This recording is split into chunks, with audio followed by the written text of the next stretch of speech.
You think you know who you are. You really do. You wake up, you drink your coffee, you go to work, you have a name, you have a history. It's all just there, solid, like a foundation. But foundations crack. Mine wasn't just cracked, it was gone. I woke up on a floor that was cold, smooth, and smelled like bleach and ozone. It was the smell of a hospital or maybe a morgue that had just been scrubbed down. The first thing I felt wasn't fear, it was annoyance, pure unadulterated irritation. I opened my eyes and the light hit me, a single, humming fluorescent panel above me. It was set at a terrible angle. It was casting a shadow in the corner that made the room feel unbalanced. It was inefficient. It was lazy. It was going to give me a headache, and I hate headaches. They interfere with my thinking. My name?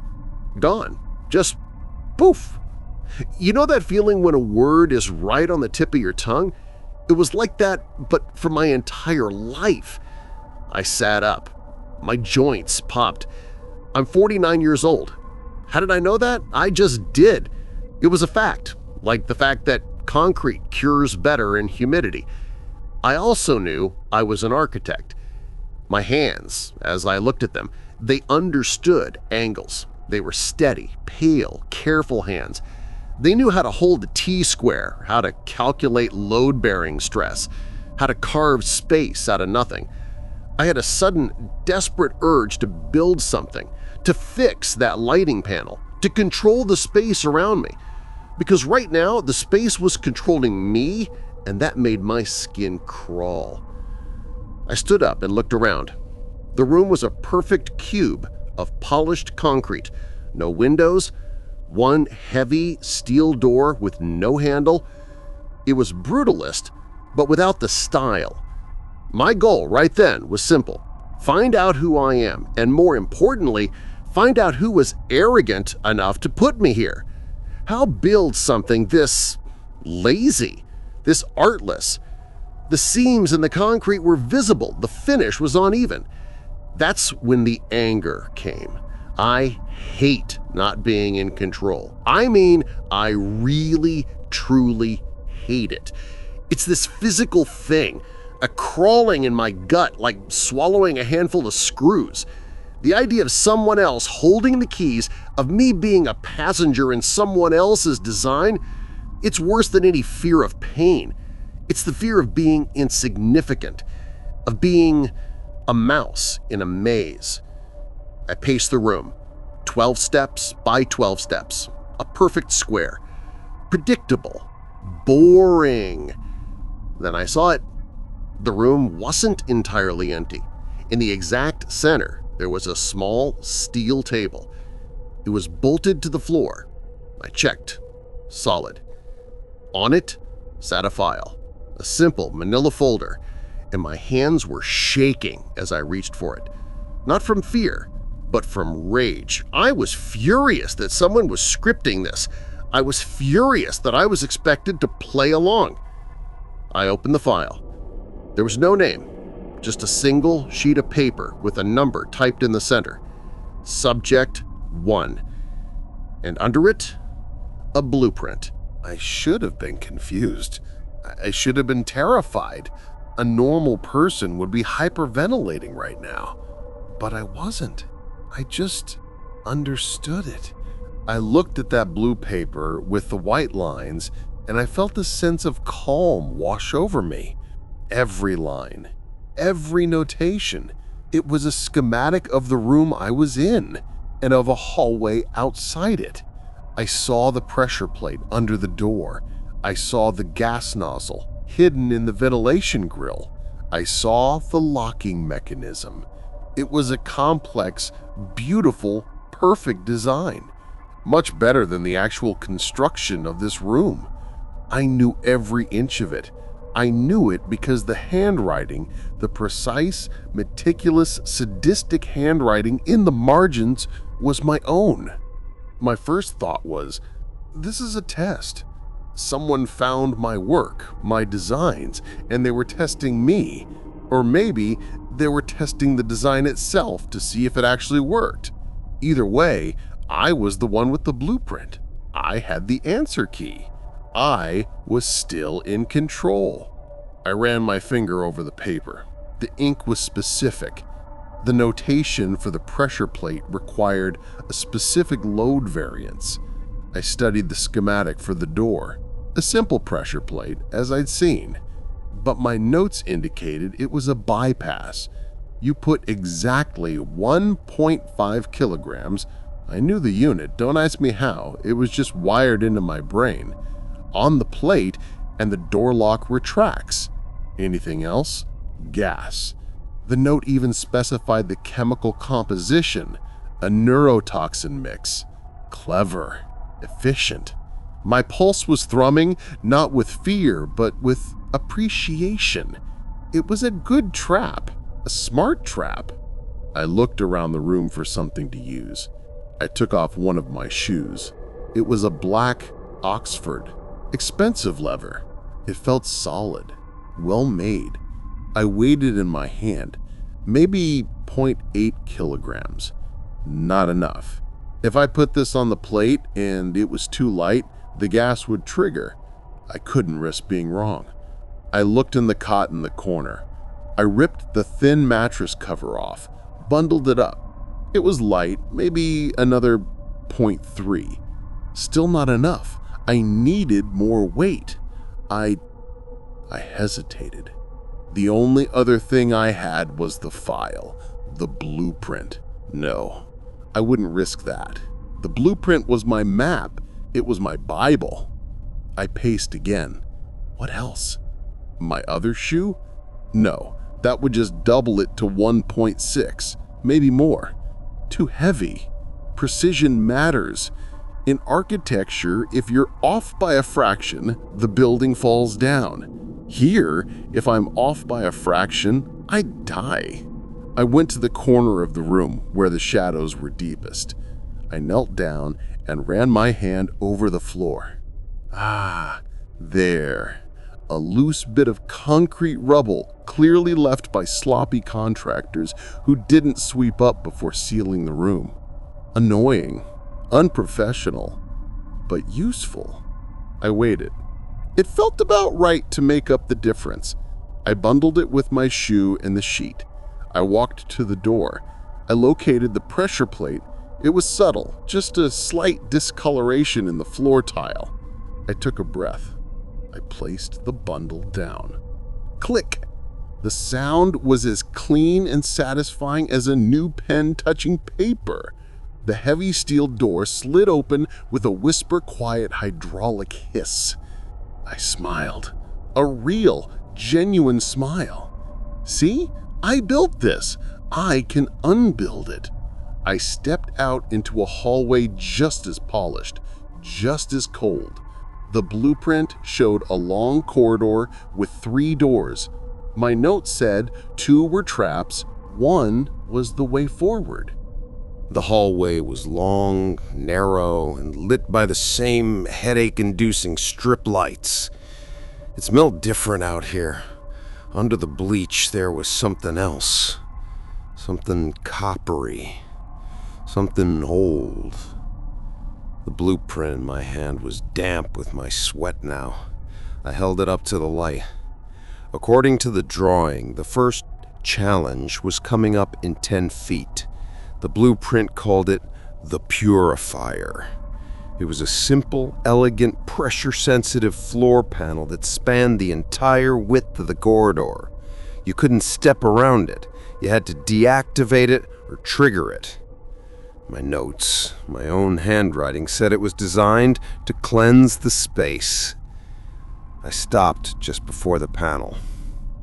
It looked innocent enough. Just a section of floor that was slightly cleaner than the rest. I needed to know. I needed to see if the machine still worked. I found a piece of metal conduit lying nearby.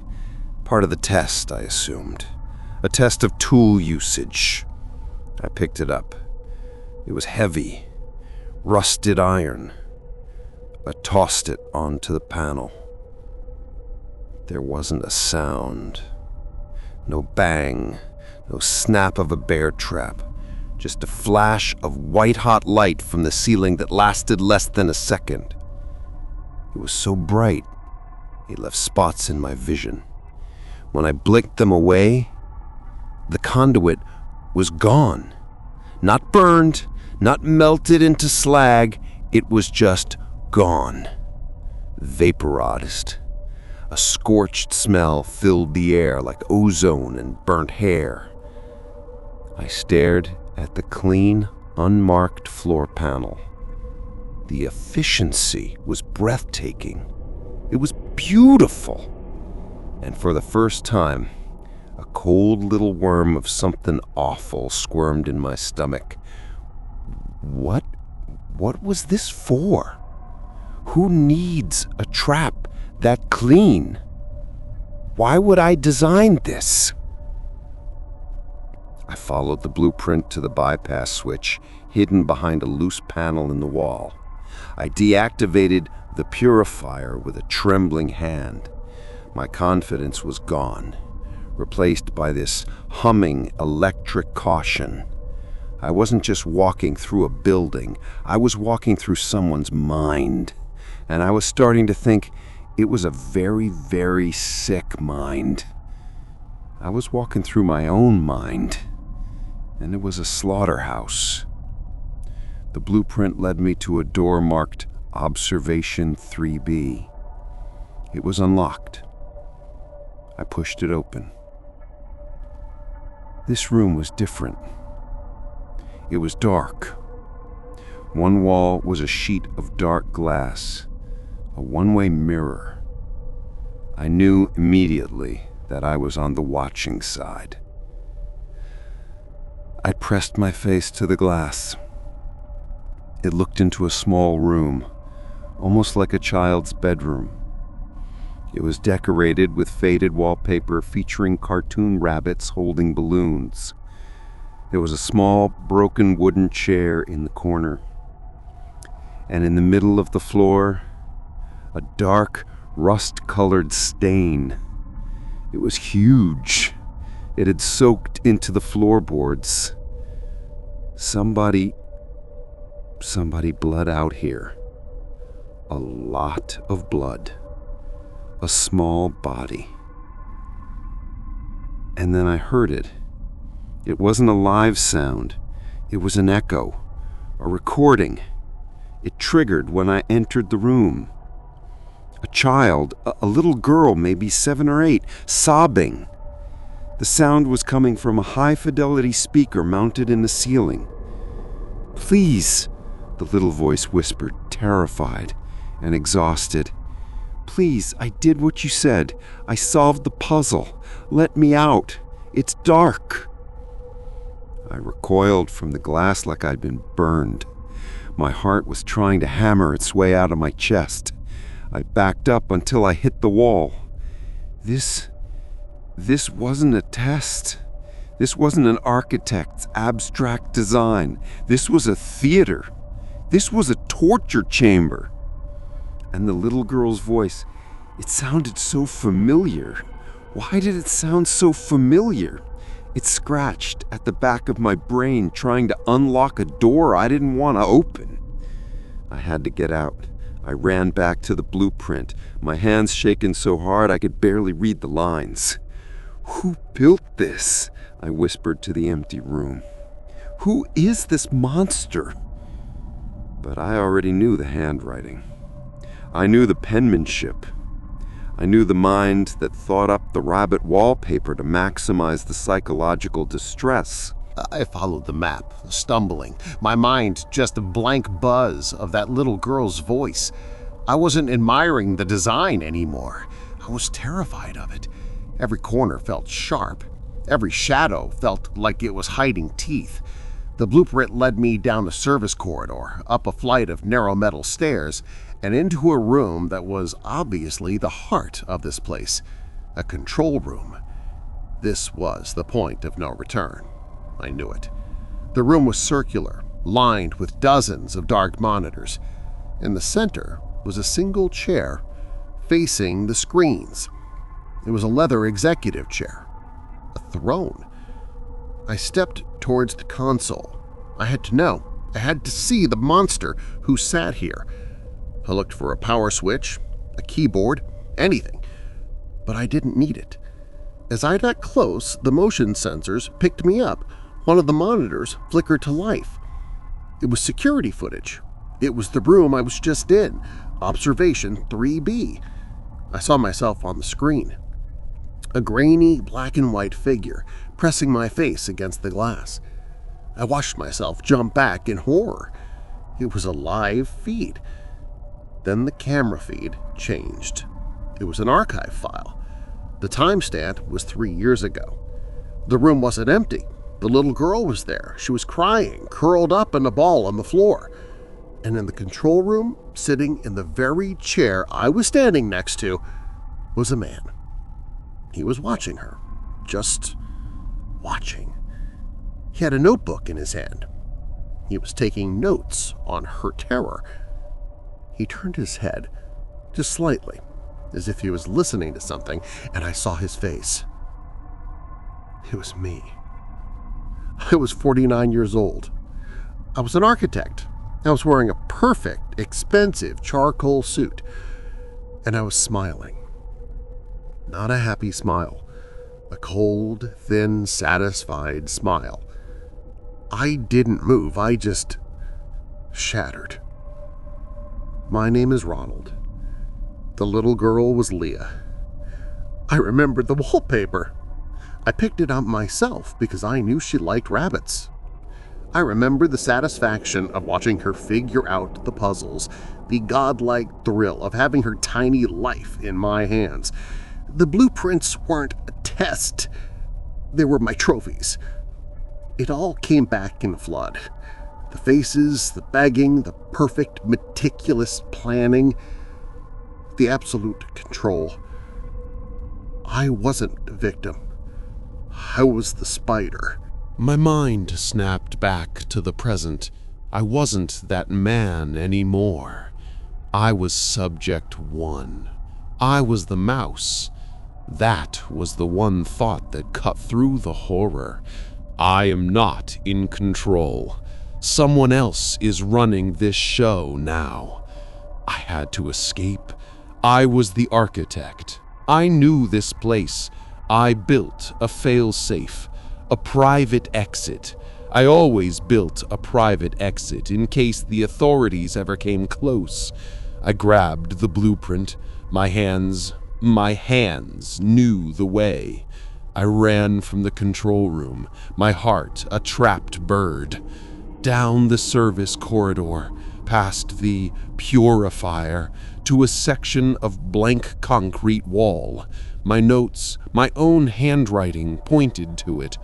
Emergency egress.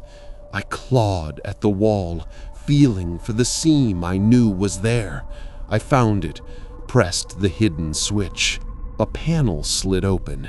It wasn't an exit. The door behind me hissed shut. Click. That same perfect, satisfying sound. I was in a new room, a perfect cube of polished concrete, except one wall was glass, a one-way mirror. I wasn't the observer anymore. I was the exhibit. I slammed my fists against the glass. I screamed. I screamed for someone, anyone. But I knew with a sickening certainty that someone was on the other side. Someone was sitting in a chair. Someone was watching me. Someone was admiring the design. This was my greatest fear. This was it. To be the object. To be the lab rat. To have the script flipped so completely that I was now the one trapped in the art I had created. Then I heard it. A quiet hiss from the ventilation grill. I knew that sound. I knew that smell. I looked at the blueprint in my hand. The gas. My own clever, efficient chemical composition. It wasn't a quick death. It was designed to be slow, to induce panic, to give the observer time to take notes. I felt my lungs tighten like a fist was crushing them. My vision started to swim. I clawed at the glass, my nails scraping, leaving bloody streaks. I was choking, drowning on air, and my only thought was of the detached, fascinated face I couldn't see on the other side of the mirror. Was he smiling? Was he taking notes? My knees hit the floor. The concrete was so cold. Just as my vision collapsed into a pinprick of light, the steel door didn't slide. It exploded inward. 3 figures, heavy black tactical gear, gas masks that looked like insect faces. They moved with a brutal efficiency I would have admired if I could still think. They didn't run to help me. They didn't try to save me. They just collected me. They grabbed my arms. I felt a sharp cold prick in my neck, a sedative, heavy. My body went limp. I was nothing, a piece of meat. The loss of control was absolute. The last thing I saw was the blurred-out light panel on the ceiling. I woke up on a floor that was cold, smooth, and smelled like bleach and ozone. My head was pounding. The light, a single humming fluorescent panel above me, was set at a terrible angle. It was inefficient. It was going to give me a headache. I sat up. I'm 49 years old. How did I know that? I just did. I also knew I was an architect. I had a sudden, desperate urge to build something, to control the space around me. But I couldn't. The space was a perfect cube. No windows, one heavy steel door with no handle. My goal right then was simple: find out who I am. And more importantly, find out who was arrogant enough to put me here. Who builds something this lazy, this artless? Then I saw it. The room wasn't empty. In the exact center, there was a small steel table. On it sat a file, a simple manila folder, and my hands were shaking as I reached for it, not from fear, but from rage. I opened the file. There was no name, just a single sheet of paper with a number, Subject 1, and under it, a blueprint.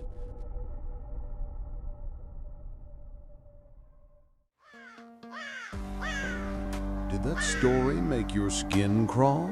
That's just a taste of what's lurking. Show your support by liking and subscribing. We're all in this together to survive the next spine-chilling story.